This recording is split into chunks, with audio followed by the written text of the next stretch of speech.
Welcome to Crawlspace. I'm Tim here today with Lance. Lance, how's it going today? It's going fantastic today, Tim. I hope everyone listening is doing fantastic as well. This conversation is just you and I today. We're just having this conversation between you and I because this is a dialogue that's been going on for a few weeks now, stemming from a crime that has been in the news for over a year. It's been going on, and this was something that was very shocking when it happened, and the end of the trial definitely exceeded all of the expectations that I think a lot of people had. But before we get to that, Tim, my expectation is that you're doing well. How are you? Yeah, I'm good over here. Thanks a lot for asking. And yeah, today we're going to be playing some of the victim impact statements in the case against Bryan Kohberger, the 4 college students from Idaho who were murdered. That's Xana Kernodle, Kaylee Goncalves, Madison Mogen, and Ethan Chapin. And in this episode, we're going to be hearing from some of the family of those 4. It gets very emotional at times. And as we're sitting here on July 28th, this happened in real time just last week.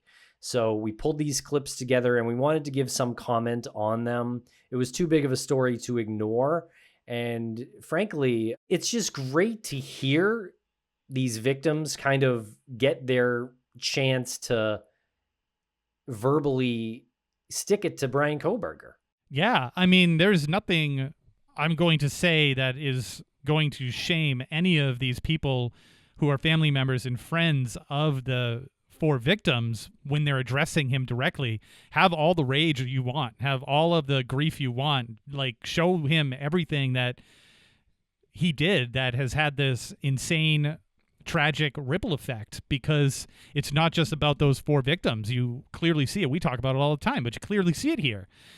These statements completely crushed me.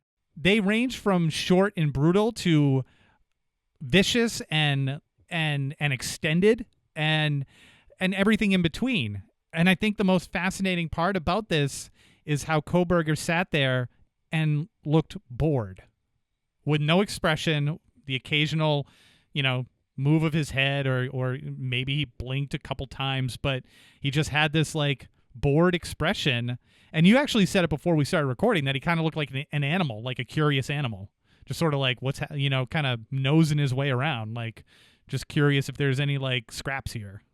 Really amazing to watch his reaction or non-reaction to this. Also really amazing. I want to give the judge some props here too. Really amazing to watch the judge's reaction to these and not stop anybody. And I'm specifically speaking of Olivia Goncalves' statement. I watched that a few times, then I watched the judge. And the fact that the judge seemed to not really have much of an issue with what she said. And she even came out later and she thought she was going to be arrested for what she said. I mean, she got applause. Moment, yeah. So, I mean, yeah. Probably not a realistic thing to arrest her, but in her head, I guess she thought she had gone too far, or she was risking to go that far where they might hold her in contempt or something. But it's an incredible moment in our genre here. Yeah, and we'll save Olivia's clip till the very end. But yeah, they're all very emotional statements, and interesting to note. I think it's an interesting part of crime history, if nothing else. We just produced an episode with Marianne White that goes a little bit deeper into a very similar topic, where we speak about some other serial killers who either spoke at trial or didn't. And that'll be the very next episode coming up. But looking at what Ted Bundy, Dennis Rader, and Jeffrey Dahmer had to say in court, sort of weighed against what Kohberger did in court, is just kind of fascinating. So we kind of continue this conversation in a few days with our next episode as well. All right, so let's throw it to commercial right now, and we'll be right back to hear some of these victim impact statements in the case against Bryan Kohberger. Thanks a lot for listening, everybody.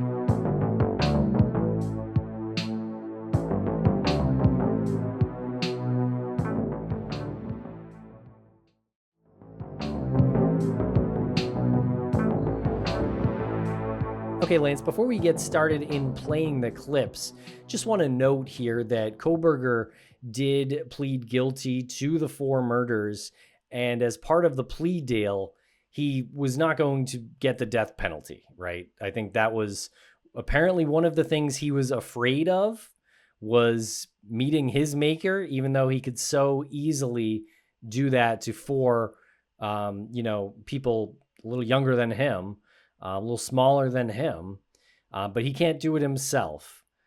So I don't know. I just curious on your comment on that. Yeah, I mean, I agree. I think, people should be held accountable. He obviously should be held accountable for the crimes that he committed, the murders that he committed. I don't know what to say about the justice system to give somebody the option to not have the same fate, be met, as not in any way, shape, or form the type of fate that he put down on those four individuals. I mean, that was shocking and brutal and violent and completely unnecessary. His fate, should he have taken the death sentence or death penalty, would have been a lot more controlled. That's done in a controlled environment, and he knows it's coming. He's afraid to die. That's he's able to take the lives of others in a non-calculated bloody mess, and he gets caught and takes the option to live the rest of his life in prison. I don't know, what is he going to do with his life? What's the plan now? What are you going to get a degree in what? What are you going to do? I guarantee what he's going to do is find God, start some sort of have his own little community in there, so it sort of insulates him. Yeah, probably. I mean, I don't know. It is frustrating to me that someone can take life so easily, but not, be able to face it themselves. I don't know. It does strike me as awfully cowardly, but also just he's got this close relationship with death, right? He killed these four young, innocent people. And so he's got a relationship with death, but he can't deal with it himself. I don't know. Right. Well, yeah. And he's also probably justifying it to himself. He needs to stay alive for some greater purpose, because he can't, maybe deep down he knows that he's a coward, but he can't openly to himself admit, I'm afraid to die. I'm afraid to die and see what's happening, what to end life for myself. I'm afraid of that. So I'm sure he's trying to come up with some other reason that makes more sense for him to be alive, to remain in this world and contribute to something. Yeah.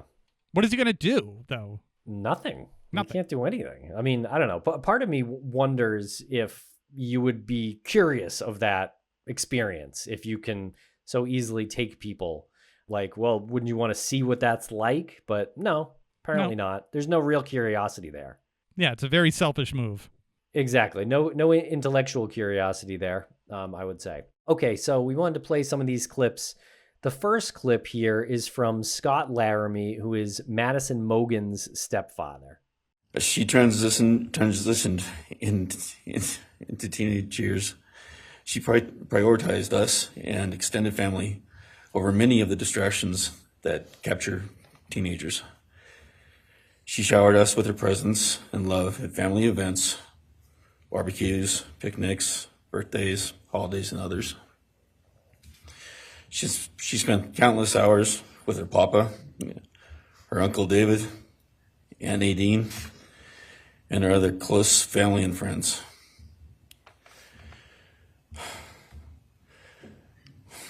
This world was a better place with her in it. As she reached adulthood, Maddie applied her studies to be a marketing professional, entering into an internship at Payne West, and started planning her professional future. As with all things, she involved Karen and myself in the joy of her journey. As she transitioned into womanhood, Karen and I continued to be astounded at this wonderful and accomplished person we had created. All parents dream of their children accomplishing more than them. We realized this dream, all we had not become, she was becoming. Karen and I are ordinary people, but we lived extraordinary lives because we had Maddie. Maddie was taken senselessly and brutally in a sudden act of evil. She was taken along with the young, promising, and bright lives of Kaylee, Xana, and Ethan. First, we felt disbelief. Next, we felt disorientation. Then we felt grief overcome us. Our grief is compounded even more for the Goncalves, Kernodle, and Chapin families. We speak of hope and healing, and we do have hope and some healing. But the vast emotional wound will never fully heal. Since Maddie's loss, there's emptiness in our hearts, home, and family, an endless void. After Maddie's loss, Karen felt like she was spinning out emotionally collapsing into anxiety and depression. She sometimes asks, how am I supposed to go on when I've lost my favorite person in the world? I felt the same, and we continue to struggle. Evil has many faces, and we now know this, but evil does not deserve our time and attention. We are done being victims. We are taking back our lives. We will turn our time, talents, and attention to hope, healing, and helping others, and to the future.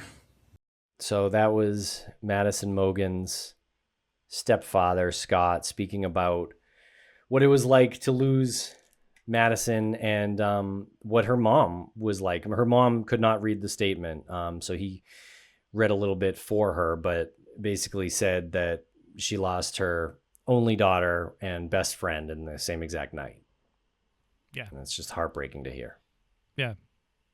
I thought it was really powerful when he had mentioned about Madison entering into womanhood and how they all kind of collectively had this like image, like this dream, like they had plans. They had life plans. They saw potential and they had life plans, and how that is so quickly non-existent now. And just bringing it to like a relatable level, you know, if you have children or if you have sisters, just growing up, and when you reach that point with your parents and you realize that little squabbles aren't that important anymore, and you know you're entering into adulthood, you start to make these plans and you start to like kind of formulate like what your future is going to be. And I just thought that was a kind of tragically beautiful thing to include in his statement, which is all of that is gone. All of that they planned is no longer a thing. And then you look at Kohberger sitting there, like you literally took away not only one life, but the plans of like generations. Insane. The epitome of tragic right there. Absolutely. Generations gone. Yeah. And here's Madison Mogen's grandmother, Kim Cheeley, with her statement. Maddie was my first grandchild, so when she was born, all her grandparents had the distinct pleasure of deciding what we'd like to be called. I chose Nana, pretty original. But when Maddie was about 1.5 years old, her papa, Ben's dad, and I were planning to visit the new little family in Oregon. Maddie didn't have an extensive vocabulary at the time, but for some unknown reason, she called bananas ba-deedle-deedles. When Karen and Ben told her Nana was coming to visit, she figured, I say deedle-deedle for that word. So I became deedle-deedle, shortened to Deedle when she was about 6 or 7, and I was Deedle all her life. I don't think her stepdad, Scotty, ever knew my given name was Kim. Maddie's and my birthdays were 1 day apart, and a couple years before she was killed, she gave me this necklace with Deedle and Maddie engraved on it, and I added an angel wing, and it's one of my treasured possessions. I also got an angel wing tattoo, never thought I'd see the day, but along with many members of our family, replicating the one that Maddie and her sorority sisters had. I wanted mine where I could see and touch it often.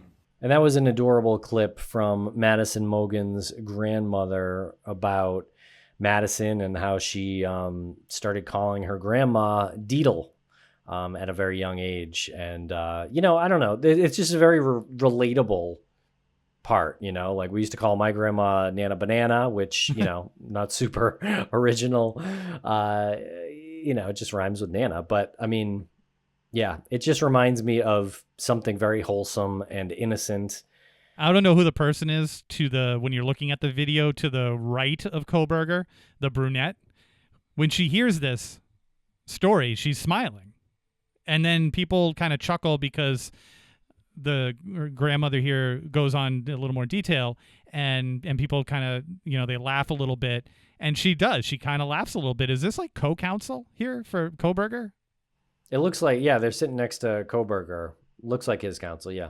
She looks like she's listening to it like as if she was at a funeral or a wake and she was hearing wonderful, like somebody recounting something wonderful or recalling something wonderful about a loved one.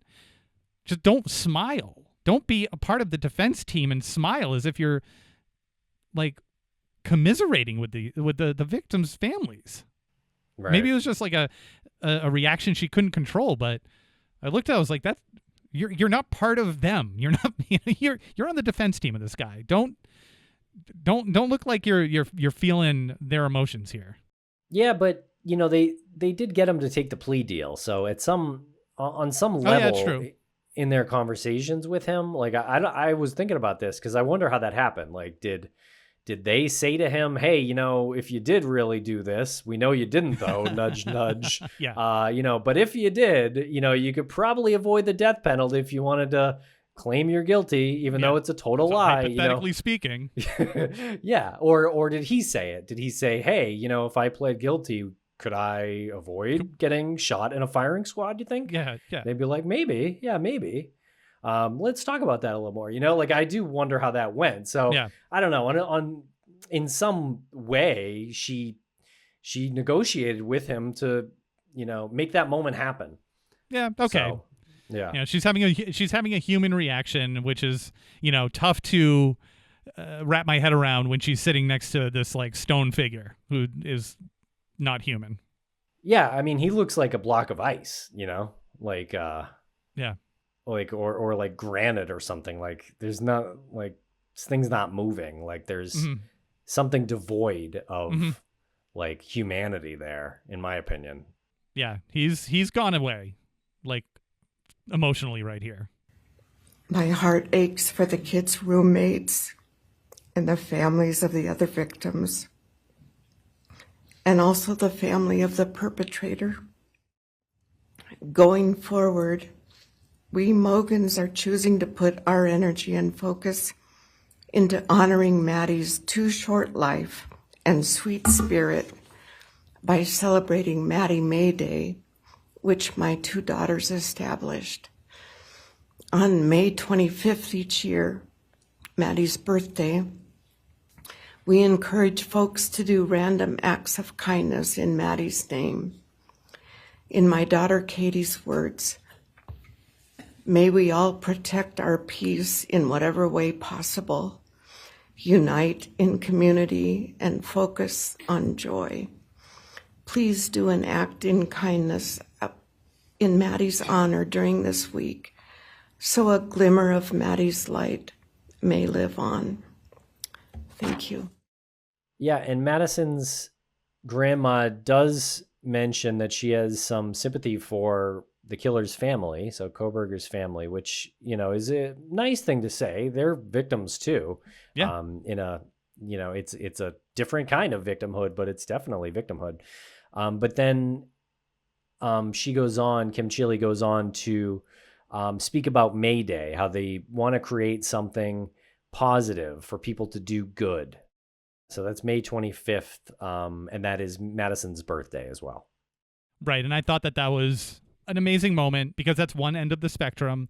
They're obviously angry, they're grieving, but they're trying to channel that into something good. They know that they're not alone in this, that there's other families out there who have experienced loss to some level, maybe not quite as brutal and violent as this, but or maybe they have, maybe there are stories out there that can be compared to this, but they want to make sure that people can still live on and they can still do good. And the more good you do for somebody else, that trickles down and you pass it on. And I love it. May 25th, just do something good for somebody in honor of May Day. And we'll be right back after a quick word from our sponsors. Thanks to our sponsors, and now we're back to the program. Okay, and next up we've got Ben Mogen, who is Madison Mogen's father. Last thing that she ever wrote to me was this Father's Day card. And I'm so glad I still have it. I'm just going to read what she said.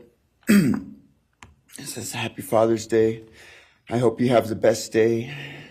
I can't wait till we can hang out again soon. I'll be in Coeur d'Alene, 624 to 74. Hopefully we can find a time then. I loved your birthday card that you sent me, by the way. Maybe we can see a concert sometime soon. I'd love to see the gorge when it's not so smoky out. I hope you're doing well. I'm proud of how far you've come. Thank you for always encouraging me to do my best. Love you lots and lots. Love, Maddie May." She did encourage me to not just to do my best, but to live on. I went through a lot of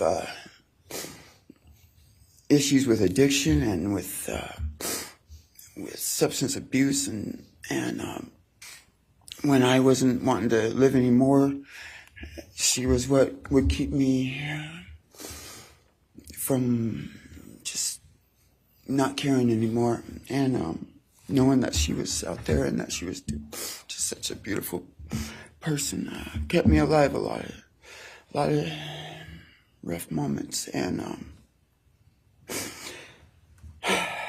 I'm so glad that she was able to meet Jake. He was the only one that I actually ever got to take her to the gorge. They went and saw Watershed together, and yeah, they had a heck of a time. I'm just glad she got to. That's a really special place for me, and she always wanted to work out there with me in the summer sometime. She never got to, but at least she got to see it once with Jake. He was such a great guy. He is such a great guy. And I really wanted to see what a future with them would have looked like. I'll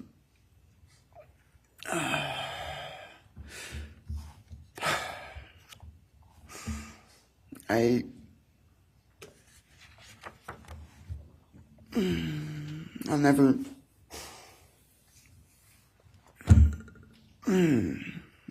be able to replace her. I wrote a bunch of stuff. I just don't know what to say right now. I just miss her so much, and I just love her more than anything. And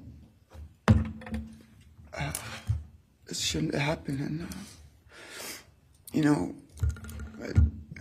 a death sentence is one thing. When it's going to happen, and it's going to be all gentle and stuff. But, life without parole with a building full of people that all just want you to not be around anymore, and winking at every morning, not knowing if that's the day they're going to pull your card. I mean, it's not a very nice sentence either. So, I don't know. I just love you, Maddie, and I wish you were still here. And this is a very tough clip to play. He seems very depressed, needless to say, I guess. But it seems like, Madison was his reason for living. Yeah, he even mentions it. Madison was his reason for getting sober. He was very candid about having addictions, and just his body language here is like heartbreaking. He can't stay still, which, he's overwhelmed with emotion here. Yeah, just absolutely heart-wrenching. When he recalls the note that she left him, and I think she says something like how proud she was of him. Come on. This, I don't know how that guy even kept it together to say all that. Yeah. And then there you have Kohberger there. No emotion. Just watching. No nods, nothing. I mean, he's looking. That's says something. I mean, some of Yeah. these killers don't even look at the people in the eyes when they're doing their statements. So, I mean, not to give him credit, but at least he's looking at people. Yeah. It's a low bar, Lance. Yeah, no, just use your eyes. Oh, he moved his Yeah. head a little bit. Yeah, but this one was like the the pendulum swinging down, and it was like about as low as it got here for the emotion. Like he was. I feel like I hope this guy, obviously he's going to need a support system, because he's been dealing with this for a long time, and I think maybe this helps. Maybe it helps to get up there and say all this, and it's therapeutic for him. But hopefully he's got the support of his family. It sounds like he does. Like, it sounds like all the families were really good and supportive. All right, Lance, and here is Olivia Goncalves, Kaylee's sister, and we're going to play this clip in full. It's like 10 minutes long. It's very powerful. Hello, I'd like to start by thanking the court for allowing me the time and opportunity to speak today. My name is Olivia, and I'm the big sister of Kaylee Goncalves, and I was blessed to love Madison Mogen as a sister too. I'm not here today to speak in grief. I'm here to speak in truth. Because the truth is, my sister Kaylee and her best friend Maddie were not yours to take. They were not yours to study, to stalk, or to silence. They were two pieces of a whole, the perfect yin and yang. They are everything that you could never be. Loved, accepted, vibrant, accomplished, brave, and powerful. Because the truth about Kaylee and Maddie is they would have been kind to you. If you had approached them in their everyday lives, they would have given you directions, thanked you for the compliment, or awkwardly giggled to make your own words less uncomfortable for you. In a world that rejected you, they would have shown mercy. Because the truth is, I'm angry. Every day I'm angry. I'm left shouting at the inside of my own head everything I wish I could say to you. The truth about me is when I heard the news, I didn't cry. I listened for them. I promised them I would, that I would fight for them, that I would show up no matter what it cost me. I swore I'd never let them feel alone.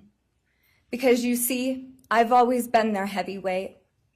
I've always been the one to fight the battles they didn't feel ready to fight themselves. All it ever took was a call, and they knew I would handle it for them, no matter the time, no matter the cost. They could wave their white flag because they knew I would never back down, not for them, and not even death could change that. Somewhere along the line, I started to think about what I would say to them if I was given just one last chance. If I could gather enough heartbreak or love or sacrifice or whatever it took to get just one message across, what would I say? Throughout this entire process, I've written my feelings down at every moment, my wishes, my love, my denial, my anger. And as one final act of love, I'd planned to read these thoughts, even jarring and discombobulating and not even making sense. Because for me, that was true love. As bare and as naked as it could be, not laced in pretty words or dressed for the occasion, but written through bleary eyes at 2 a.m. with clenched fists, angry at this reality. My true final act of love was to continue on without them, for them. That dream to read aloud my love to them, to bring meaning through pain, was the latest blow in realizing you don't deserve it. And Kaylee and Maddie don't need it.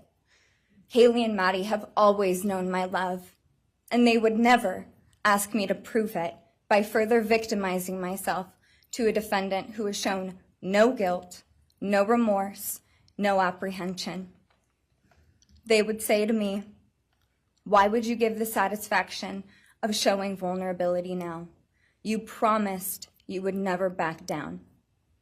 And for that clarity, I'm thankful. I won't stand here and give you what you want. I won't offer you tears. I won't offer you trembling. Disappointments like you thrive on pain, on fear, and on the illusion of power. And I won't feed your beast. Instead, I will call you what you are. Sociopath, psychopath, murderer. I will ask the questions that reverberate violently in my own head, so loudly that I can't think straight most any day. Some of these might be familiar, so sit up straight when I talk to you. How was your life right before you murdered my sisters? Did you prepare for the crime before leaving your apartment? Please detail what you were thinking and feeling at this time. Why did you choose my sisters? Before making your move, did you approach my sisters? Detail what you were thinking and feeling. Before leaving their home, is there anything else you did? How does it feel to know the only thing you failed more miserably at than being a murderer is trying to be a rapper? Did you recently start shaving or manually pulling out your eyebrows? Why November 13th? Did you truly think your Amazon purchase was untraceable because you used a gift card? How do you find it enjoyable to stargaze with such a severe case of visual snow? Where is the murder weapon, the clothes you wore that night? What did you bring into the house with you? What was the second weapon you used on Kaylee? What were Kaylee's last words? Please describe in detail the level of anxiety you must have felt when you heard the Bearcat pull up to your family home on December 30th, 2022. Which do you regret more?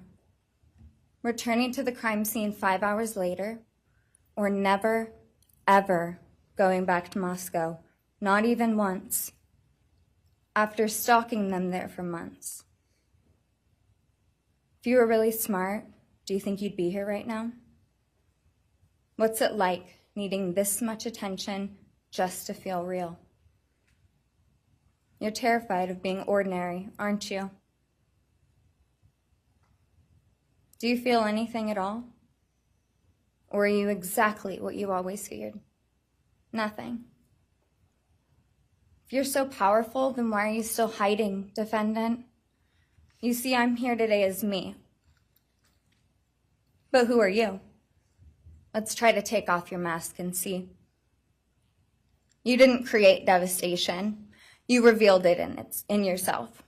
And that darkness you carry, that emptiness, you'll sit with it long after this is over. That is your sentence.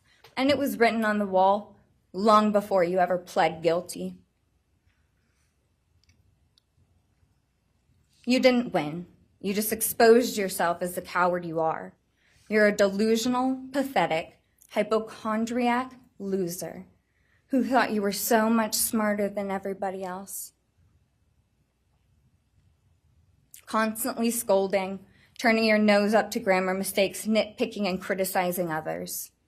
You wanted so badly to be different, to be special, to be better, to be deep, to be mysterious. You found yourself thinking you were better than everyone else, and you thought you could figure out the human psyche and see through it, all while tweaked out on heroin. Lurking in the shadows made you feel powerful because no one ever paid you any attention in the light. You thought you were exceptional, all because of a grade on a paper. You thought you were elite because your online IQ test from 2010 told you so.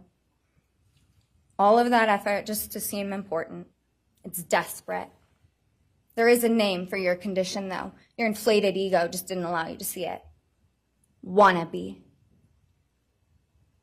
You act like no one could ever understand your mind, but the truth is you're basic. You're a textbook case of insecurity disguised as control. Your patterns are predictable. Your motives are shallow. You are not profound. You're pathetic. You aren't special or deep, not mysterious or exceptional. Don't ever get it twisted again. No one is scared of you today. No one is intimidated by you. No one is impressed by you. No one thinks that you are important. You orchestrated this like you thought you were God. Now look at you, begging a courtroom for scraps. You spent months preparing, and still all it took was my sister in a sheath. You worked so hard to seem dangerous, but real control doesn't have to prove itself. The truth is, the scariest part about you is how painfully average you turned out to be. The truth is, you're as dumb as they come. Stupid, clumsy, slow, sloppy, weak, dirty. Let me be very clear. Don't ever try to convince yourself you mattered just because someone finally said your name out loud. I see through you. You want the truth? Here's the one you'll hate the most. If you hadn't attacked them in their sleep, in the middle of the night, like a pedophile, Kaylee would have kicked your fucking ass. Thank you. Thank you.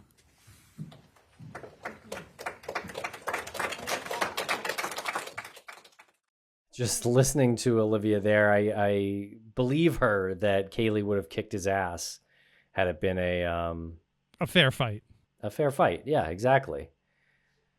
Yeah. I like that she called him a pedophile. He snuck into the house like a pedophile. Yep. Yeah. I mean, he did. Yeah. When she started speaking to him, I was like, I sat up straight when she said, "Sit up straight when I talk to you." Like that was something else. You will sit up straight when I talk to, like, I've never heard that. I've never heard anyone speak like this to the person who's responsible for the murder of a loved one. You see the ones where they'll get overly emotional and they have to get dragged out and they lose control, but she was so in control of this. Yeah. Just huge respect for that. Yeah. It was amazing. Yeah, it was a great statement. I mean, all these statements were great. Just want to say, I know it may seem like we're picking and choosing. And obviously we're going to play Olivia's because of some of the things she said. But they're all interesting. There's no question about that. They're all emotional. They're all very personal. I think the ones that led up to Olivia's were very clear on what he did to the future of these families, how there'll be no children from the kids that when they have their kids, there's none of that. There's no cookouts. There's no, teaching grandchildren how to drive, and there's none of that. And he took all of that, and that just led to this like absolute like controlled rage that she just channeled right at him and told him exactly who he was, which was so powerful. Like telling him, like, don't fool yourself. You're nobody. You just because your name was out there, it's out there for the wrong reason. You were sloppy and dirty and dumb about what you did. You and all these shots, like you thought you were a genius because you took your IQ test online, and that you thought you were smart because you got that score. Like she just like checkboxed everything down. But then again, he's just I want, like, did that even impact him? It doesn't matter if it impacted him. She got it off her chest. Like she was able to say all that, and she can walk away from it. And I believe she had said in the beginning that a lot of this was from journal entries and notes that she would just like stream of conscious write down after like waking up in the middle of the night or something, or just being in this like moment of like rage-filled grief. So some of it didn't make sense, but she put it all together and it made sense. And and again, like if you watch this again, just watch the reaction of the judge and Kohberger, like the judge too. Like I would love to know what was going through his head when she's saying this. Definitely a powerful moment, without a doubt.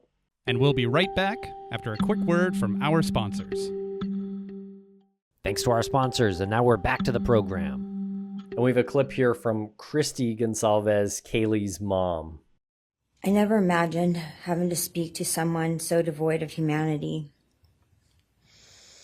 For a long time, I didn't think I'd find the words low enough to meet you where you are. But now I realize this isn't about you. It's about what you've done to me, and I need you to hear it. When you murdered my daughter, Kaylee J. Goncalves, you didn't just take her life, you shattered others. You attacked what you could never be, and in doing so, you left a trail of devastation far beyond that house. You stole my peace. You've altered my every waking moment, every sleepless night, the way I view the world, people, safety, trust. It's all been changed by your cruelty. I no longer recognize parts of myself. Joy is harder to find. Laughter feels foreign. The world moves forward, but I'm suspended in a place of sorrow and rage. You've taken from me something that can never be restored. The grief sits with me every day, some days quietly, and other days so loud it drowns out everything else. The emotional toll you've inflicted on me is immeasurable. I live with a constant ache, with birthdays that are now memorials, with holidays that feel hollow, with empty chairs that scream louder than words ever could. I am forever changed. But for you, as a person working on a PhD in criminal justice, you really didn't think this one through. You're not that good. In fact, you're not that good at anything. You couldn't secure a job. You couldn't get along with others. You couldn't even get a female to look in your direction. All because you are pathetic. Now you're a joke in this courtroom. I wish I could crown you with a jester hat to complete your orange jumpsuit clown look. A dead killer doesn't kill again. So while I'm disappointed the firing squad won't get to take their shots at you, I'm confident that the men in prison will have their way with you in more ways than one. You will finally get what you wanted, physical touch. Just probably not how you were expecting it. See, you haven't beat the system. You've simply entered a new one, where the rules are cruel and the consequences will never end.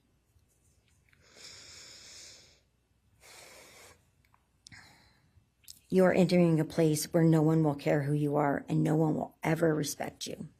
You will be forgotten, discarded, used, and erased. You will always be remembered as a loser, an absolute failure. And when those prison doors slam shut behind you, I hope that sound echoes in your heart for the rest of your meaningless days. I hope it reminds you of what we all already know. You're nothing. May you continue to live your life in misery.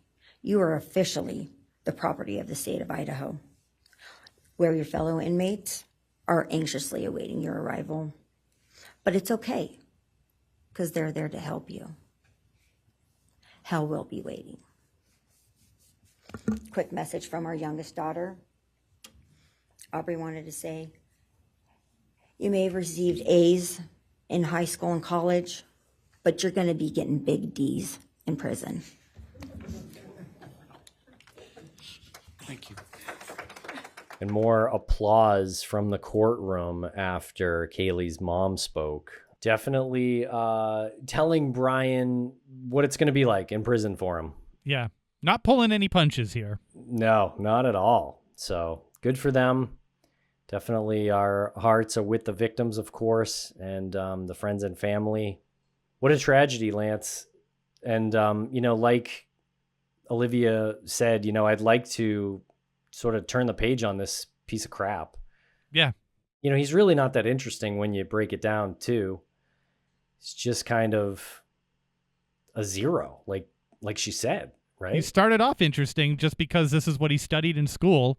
And, right. From our point of view, when we heard that, it was like, oh, my goodness, like this is. And then once you start peeling back the layers and you start learning more, you realize, no, he's just sort of an F up in this whole thing. People talk about motive with him. And, I think obviously the families would have loved to have heard why he did it. But even if he has an answer, like, what is it going to be? Like, oh, I really wanted to go out with Kaylee. Yeah. Like, that's really what it's going to be. It's going to be something as kind of minuscule as that. Like, and it doesn't even sound like he necessarily had interaction with her. I don't get it. Yeah. Or any of them. Yeah, I don't get it either. I mean, if he tried to give an excuse or a reason or a motive, it would be laughable because it would be so pathetic. Yeah.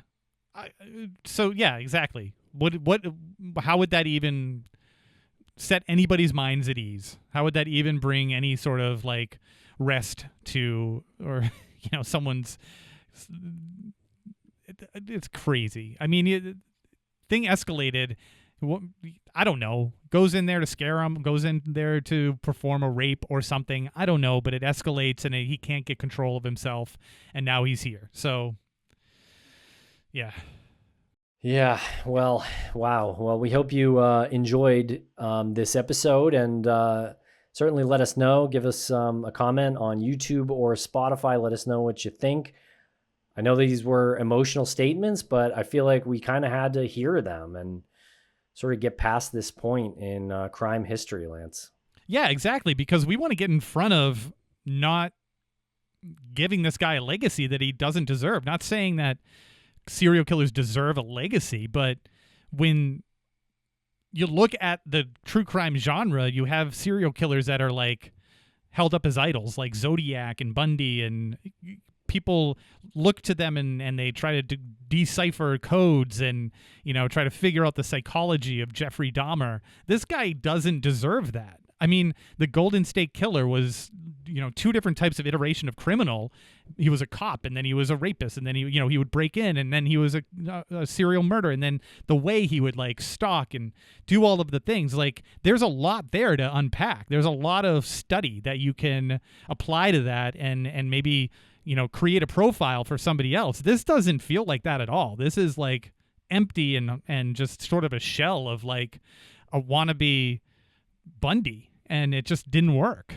So yeah, just pulling the plug and deflating this legacy that shouldn't be considered in the first place. Like, Kohberger should never be put up into some conversation of